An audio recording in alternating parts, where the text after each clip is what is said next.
Non sono solo gli sbarchi fantasma a destare preoccupazione negli ultimi giorni, anche i nuovi arrivi di tunisini. L'ultimo in ordine di tempo, ieri, quando a Lampedusa sono approdati 45 tunisini, tra loro anche 3 minori non accompagnati, a bordo di una piccola barca. Secondo il segretario di Stato per l'immigrazione tunisini all'estero, al centro di accoglienza di Lampedusa tra il 10 e il 14 ottobre sarebbero arrivati oltre 845 migranti tunisini, di cui 93 minori. Si tratta dei cosiddetti migranti economici, per lo più giovani disoccupati che lasciano la propria terra in cerca di un futuro migliore in Europa. In un'intervista rilasciata dall'agenzia TAP qualche giorno fa, sempre il segretario di Stato per l'immigrazione di tunisini all'estero ha annunciato la visita in Italia da parte di una delegazione tunisina per indagare sulla situazione di questi migranti e fornire loro tutto il necessario sostegno.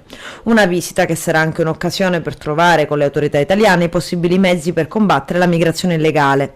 Questa nuova ondata di migrazione è dovuta a notizie false che circolano su Facebook, secondo le quali le autorità italiane avrebbero deciso di regolarizzare la situazione di questi migranti, ha detto sempre il segretario dell'immigrazione tunisina, precisando che altri fattori socio-economici come il basso potere d'acquisto e la mancanza di sostegno familiare, culturale e istituzionale ai giovani hanno contribuito all'aumento della migrazione illegale. Intanto, in un vertice al Viminale col sindaco di Lampedusa, Toto Martello, e il ministro italiano Minniti, ha assicurato il rafforzamento dei controlli in mare per il contrasto all'immigrazione ed una diminuzione dei flussi grazie ad accordi bilaterali fra Italia e Tunisia.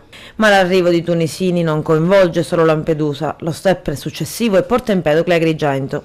I migranti vengono trasportati da Lampedusa a Porto Empedocle e abbandonati con un foglio di via che gli dice di tornare in patria entro 7 o al massimo 10 giorni, con il risultato che vagano tra le strade fino a raggiungere Agrigento e la stazione degli autobus o dei treni. In città cresce la preoccupazione del sindaco di Agrigento Lillo Firetto, invia una lettera indirizzata al Presidente del Consiglio dei Ministri Paolo Gentiloni, al Ministro dell'Interno Marco Minniti, al Prefetto di Agrigento Nicola Diomede e ai responsabili provinciali delle forze dell'ordine per denunciare, senza fare allarmismi, la situazione di disagio che si è venuta a creare in città. Come aveva già evidenziato tempo fa al ministro Minniti, il sindaco Lillo Firetto nella lettera è tornato a chiedere il potenziamento dei servizi di controllo da parte delle forze dell'ordine per garantire la sicurezza, fronteggiare il fenomeno e assicurare l'identificazione dei migranti, controlli medici e l'assistenza di cui questi soggetti necessitano. Ed anche il capogruppo di Sicilia Futura di Aula Sollana interviene in merito. Non è più ammissibile stare a guardare, la situazione attuale è diventata insostenibile e inaccettabile per la nostra comunità. Ormai da mesi i gruppi di clandestini si aggirano costantemente incontrollati per le vie di Agrigento e dintorni, creando disagi, scompiglio e paura ai cittadini residenti. Alcuni stranieri, prosegue Borsellino, sono soliti importunare giovani e soprattutto donne che di fatto sono prive della propria libertà di transito nelle vie e nei quartieri della città.